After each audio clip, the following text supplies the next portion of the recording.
Hello student, ये है class 8 का लेसन 6, क्लास 8वीं का पाठ 6 हिंदी में। ठीक है। From a railway carriage, from a railway carriage lesson का नाम है। रेलवे मतलब होता है सड़क, सड़क नहीं यार, रेल का ही रास्ता है समझ लो। कैरिज मतलब उसको ढोने वाला। ठीक है, तो रेलवे कैरिज का वो लेसन पढ़ रहे हैं। और इसका जो पहला लाइन है उसको देख लेते हैं। पहला लाइन इसमें क्या दिया है, चलिए इस डब्बे को पढ़ लेते हैं। यहाँ पर लिखा है, have you ever travelled in a train, if yes share your experience with your classmates. Have you मतलब क्या तुमने या आपने, ईवर मतलब कभी, ट्रेवल यानी कि यात्रा किया है, इन अ ट्रेन ट्रेन में यानी कि रेलगाड़ी में आपने कभी यात्रा किया है क्या। इफ़ यस यदि हाँ, शेयर योर एक्सपीरियंस, एक्सपीरियंस मतलब होता है अनुभव, शेयर मतलब साझा करना बांटना, यूर मतलब अपना, विथ मतलब साथ, यूर क्लासमेट मतलब अपने दोस्तों या साथ में पढ़ने वाले सहपाठी। ठीक है, तो बोल रहा है कि क्या कभी आपने ट्रेन की यात्रा की है, यदि हाँ तो अपना अनुभव अपने दोस्तों और साथ में पढ़ने वालों के साथ साझा करें। इतना हो गया। तो इस पाठ में ये बोल रहा है कि जो जब हम बैठे रहते हैं, कैरिज मतलब होता है इसको ढोने वाला डब्बा होता है रेलवे का, तो इसमें जब बैठे रहते हैं तो बाहर जो भी नज़ारा दिखता है, पहाड़ है, बादल है, हरियाली है, नदी है, स्टेशन है, खेत है और दूसरे सड़क भी हैं, इन सब के बारे में यहाँ पर लिखा गया है कि ट्रेन के अंदर से बाहर कैसा दिखता है नज़ारा। ठीक है, तो चलिए शुरू करते हैं।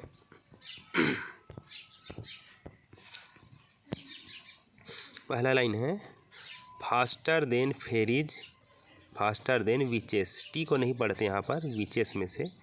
ठीक है, वी चेस नहीं तो वीटा चेस वैसे बोल देगा तो गलत हो जाएगा। ठीक है, वीचेस पढ़ेंगे उसको। तो फास्टर मतलब होता है से तेज, जैसे कि फास्ट फास्टर ऐसा होता है। ठीक है, best good best good better best होता है ना, वैसे ये फास्टर भी एक तुलना करने वाला शब्द है। ठीक है, फास्टर देन, देन मतलब से होता है। ठीक है, फेरिज मतलब होता है परी, तो परियों से भी तेज बोल रहा है, परियों से भी तेज। फास्टर देन विचेस, विचेस मतलब होता है चुड़ैल या जादू दिखाने वाली जो रहते हैं, समझ लीजिए वो अच्छी चीज़ नहीं है तो उसी को चुड़ैल ही बोल देते हैं। तो परियों से भी तेज, चुड़ैलों से भी तेज, ऐसा हो गया। ठीक है, अब अगला लाइन देखते हैं, bridges and houses, hedges and ditches. यहाँ भी टी को नहीं पढ़ रहे हैं और यहाँ डी को नहीं पढ़ रहे हैं। ठीक है, एक बार अच्छे से बता देता हूँ,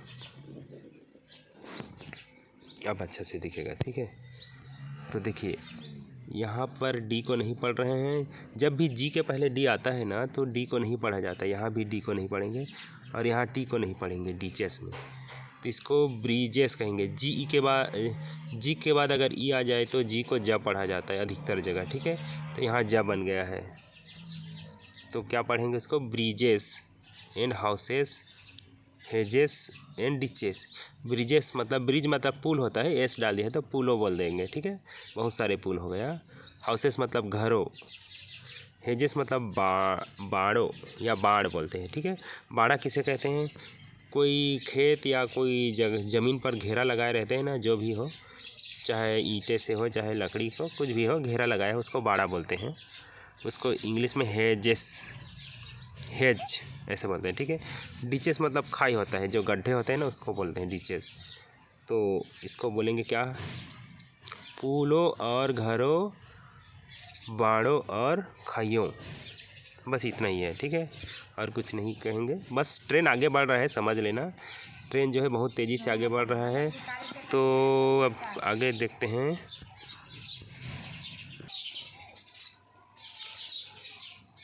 तो ट्रेन जो है आगे बढ़ते जा रहा है। ठीक है, परियों से भी आगे बढ़ रहा है, तेज़ बढ़ रहा है, चुड़ैलों से भी तेज़ बढ़ रहा है, और पुलों से, घरों से, बाड़ों से और खाइयों से आगे बढ़ते जा रहा है, या ये सब चीज़ें ट्रेन के अंदर से दिख रहा है। ठीक है, लिखने वाले राइटर को, कवि को।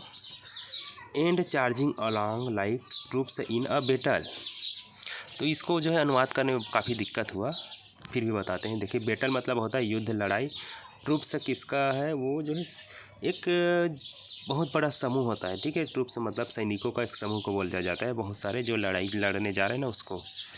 सबसे बड़ी दिक्कत यहाँ चार्जिंग का हो रहा था, चार्जिंग का कुछ अच्छा से अनुवाद नहीं मिल रहा था, लेकिन चार्जिंग अलॉन्ग मतलब हो गया, हमें मिला आगे बढ़ते हुए, ऐसा अनुवाद मिला, ठीक है।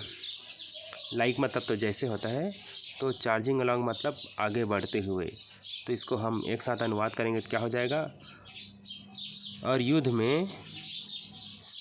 में सैनिकों की तरह आगे बढ़ते हुए, इसका अनुवाद हुआ, ठीक है। मतलब जो अपना जो ट्रेन है वो युद्ध में आगे जो बढ़ते हैं सैनिक अपने जोश से, उमंग से, उसी तरह ये ट्रेन भी आगे बढ़ रहा है, ऐसा कवि कहना चाहता है, ठीक है। All through the meadows and the horses and the cattle. देखिए एक बार और बता दूं, पोयम में आप सेम टू सेम अनुवाद करना चाहेंगे तो होता ही नहीं है, एकदम बेकार बन जाता है, ठीक है। तो इसमें अपनी तरफ से कुछ चीज़ें जोड़ना पड़ता है, कुछ चीज़ें हटानी पड़ती है, ठीक है, ताकि उसको हिंदी में बोलने लायक या समझाने लायक बन सके शब्दों को, ठीक है। इंग्लिश का पोयम तो वैसे भी अजीब रहता है, इसको अनुवाद करना बहुत ही बेकार टाइप का, लेकिन अपने तरफ से उसको जमाना पड़ता है। तो देखिए, ऑल थ्रू, ऑल मतलब सभी होता है, थ्रू मतलब से, कुछ चीज़ों से गुजरते हैं उसको थ्रू बोलते हैं। मिडो मतलब होता है, मिडोस मतलब घास का मैदान। हॉर्सेस मतलब होता है घोड़ा, और बहुत सारे हो गए तो घोड़े बोल देंगे। केटल मतलब होता है पशु। तो घास के मैदानों में घोड़े और पशुओं से गुजरते हुए, ठीक है, ऐसे समझ लेना। वो तो गुजरते हुए लिखा नहीं है, लेकिन जोड़ना पड़ रहा है हमको, क्योंकि ट्रेन जो है आगे बढ़ रहा है, ठीक है। घास के मैदान में घोड़े और पशुओं से आगे बढ़ते हुए या गुजरते हुए। ऑल द साइट, साइट मतलब होता है दृश्य। यहाँ पर जीएच को कभी, यहाँ पर की बात ही नहीं, जीएच कहीं भी आ जाए, जीएच को पढ़ा नहीं जाता अधिकतर जगह पे, बहुत कम ही जगह पर है जब जीएच को फ पढ़ते हैं, जैसे लाफ, ठीक है, वहाँ पर जीएच को पढ़ लेते हैं, बाकी जगह पढ़ते ही नहीं है। ये बस अंग्रेज़ों ने ज़बरदस्ती डाल दिया है। एक काम करता है जीएच, उसके पहले अगर आई आ जाता है ना, तो आई का मात्रा जो है इसे बड़े आ और इसे ई बन जाता है, ठीक है। जैसे यहाँ पर सा हो गया तो साई हो जाता, माँ होता तो एम होता तो माई बन जाता, टी होता तो टाई बन जाता है, इसे, ठीक है। बस उसका ये मात्रा को थोड़ा से बदलने के लिए काम करता है जीएच। ऑल द साइट यानी कि पूरा दृश्य।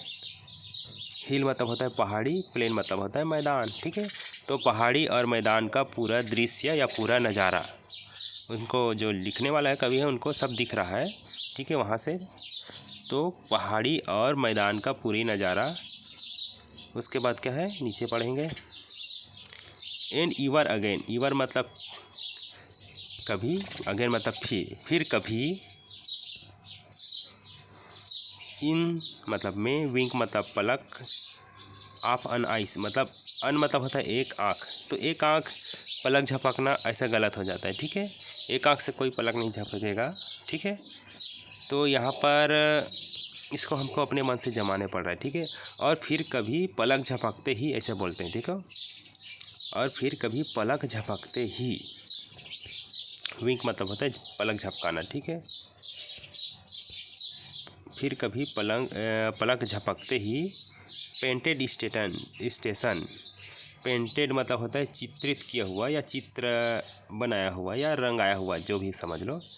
स्टेशन मतलब होता है स्टेशन जहाँ पर गाड़ी खड़ा होता है, ठीक है। विसल मतलब, देखिए यहाँ पर विसल में भी टी को नहीं पढ़ते हैं, नहीं तो विस्टल हो जाता, आखिरी का ई तो कोई पढ़ेगा ही नहीं, ठीक है। टी के पहले एस है तो वहाँ पर जो देखिए टी को नहीं पढ़ते, नहीं तो विस्टल हो जाता है, ठीक है, विसल है। बाय, तो इसका मतलब क्या हुआ, रंगा पोता हुआ तो नहीं बोलेंगे, चित्रित बोल देते हैं। चित्रित किया हुआ स्टेशन सीटी बजाते हुए गुजर गया, ठीक है।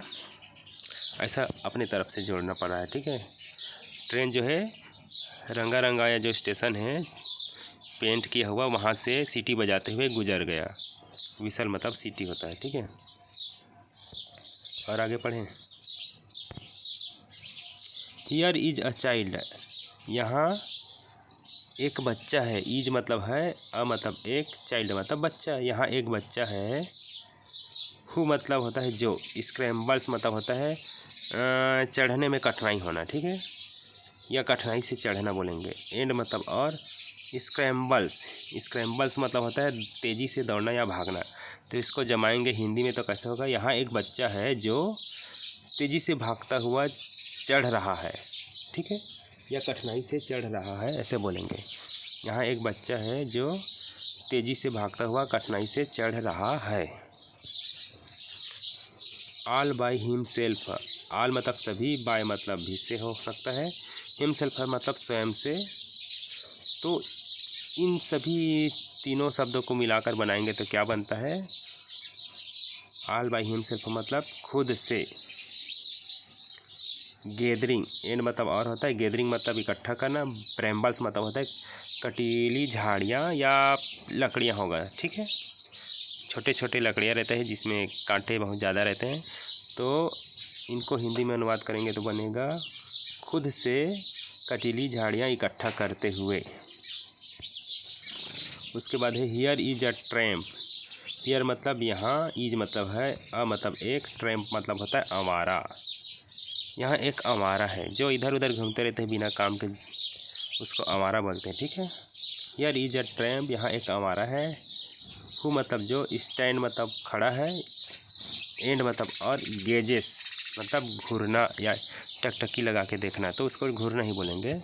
तो यहाँ एक आवारा है जो खड़ा है और घूर रहा है, यानी कि ट्रेन को घूर रहा है या फिर ट्रेन में बैठे हुए लोगों को घूर रहा है।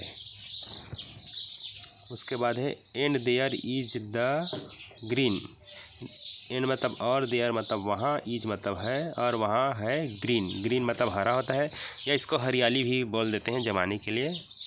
फॉर यानी के लिए, स्ट्रिंगिंग मतलब होता है पिरोने के लिए, जैसे माला बनाने के लिए धागा में पिरोते हैं ना मोतियों को या जो भी बनाए हुए हैं उसको, तो उसी को बोलते हैं स्ट्रिंगिंग। द डेजिस, डेजिस का मतलब यहाँ बता दिया है फूल है करके, ठीक है, बुक में ही बताया हुआ है। तो वहाँ हरियाली है फूलों की हार बनाने के लिए या माला पिरोने के लिए, ऐसा समझ लेना, ठीक है, और वहाँ हरियाली है फूलों की माला बनाने के लिए या हार बनाने के लिए। Here is a cart, here मतलब यहाँ, इज मतलब है, अ मतलब एक, यहाँ है एक कार्ट, कार्ट मतलब होता है गाड़ी, और यहाँ एक गाड़ी है। रन अवे, रन मतलब दौड़ना होता है, अवे मतलब दूर, इन द रोड सड़क में, और यहाँ सड़क में भागती हुई एक गाड़ी है, ऐसे इसको जमा सकते हैं, ठीक है। और यहाँ एक गाड़ी है, ऐसे कहेंगे तो जमता नहीं है, सड़क को बीच में लाना पड़ेगा, और यहाँ सड़क पर दौड़ती हुई एक गाड़ी है, ऐसे कहेंगे, ठीक है। यहाँ सड़क पर दौड़ती हुई एक गाड़ी है, मतलब उनको दिखाई दे रहा है ऐसे ट्रेन से। Lumping along with man and load, lumping मतलब होता है बिना किसी शिकायत के एडजस्ट होना, यानी कि जगह नहीं रहता है तो जानते हैं भीड़ में सब लोग बिना शिकायत करे अपने अपने लिए जगह बनाते हैं बैठने के लिए या खड़ा होने के लिए, वैसी उसी को लंपिंग बोला गया है। अलॉन्ग मतलब के साथ होता है, विथ मतलब भी साथ होता है, मैन मतलब लोग, एंड मतलब और, लोड मतलब भार, बोझा या सामान भी बोल सकते हैं, ठीक है। तो बिना किसी शिकायत के लोग यहाँ पर एडजस्ट हो रहे हैं, समा रहे हैं अपने बोझा के साथ या अपने सामानों के साथ, ठीक है। अपने साथ जो भी सामान पकड़ के आ रहते हैं उसके साथ ये लोग ट्रेन में समा रहे हैं बिना किसी शिकायत किए, या चढ़ रहे हैं, जगह बना रहे हैं। And there is a mill, and there is a mill, और यहाँ, हियर मतलब यहाँ, इज मतलब है, मील मतलब, मील को क्या बोलते हैं, चक्की बोलते हैं ना, जिससे अगर कोई लोग आटा पिसाने जाते हैं तो आटा चक्की बोलते हैं, उसी राइस मिल होता है, चावल चक्की, ठीक है, तो चक्की बोल देते हैं, मील मतलब चक्की। And there is a river, there मतलब वहाँ, इज मतलब है, रिवर मतलब नदी, यहाँ एक चक्की है और वहाँ एक नदी है। इच मतलब होता है प्रत्येक, ग्लिम्स मतलब होता है झलक, थोड़ी देर के लिए जो दिखाई देता है ना उसको बोलते हैं, थोड़ा हट गया था, जो थोड़ी देर के लिए दिखाई देता है उसको बोलते हैं ग्लिम्स, कुछ ही समय के लिए, तो उसको झलक बोल देते हैं हिंदी में। गॉन मतलब चला जाना, फॉरएवर मतलब हमेशा के लिए, और प्रत्येक दृश्य, ठीक है, और प्रत्येक झलक चला जाता है हमेशा के लिए। मतलब ट्रेन में जब कुछ देखते हैं वो बस थोड़ी देर के लिए रहता है, कुछ ही सेकंड के लिए, और हमेशा के लिए वो दृश्य, वो नज़ारा हमेशा के लिए चला जाता है। तो इस तरह से आपका जो lesson 6 from a railway carriage ख़त्म हो गया। अच्छा लगा होगा तो लाइक कर देना, और चैनल को सब्सक्राइब नहीं किए होंगे तो सब्सक्राइब भी करके जाना, और कमेंट करके बताना आपको और कौन सा वीडियो चाहिए, आप फिर कैसा लगा अपने दोस्तों के साथ शेयर कीजिएगा। मिलते हैं और भी दूसरे लेसन के साथ।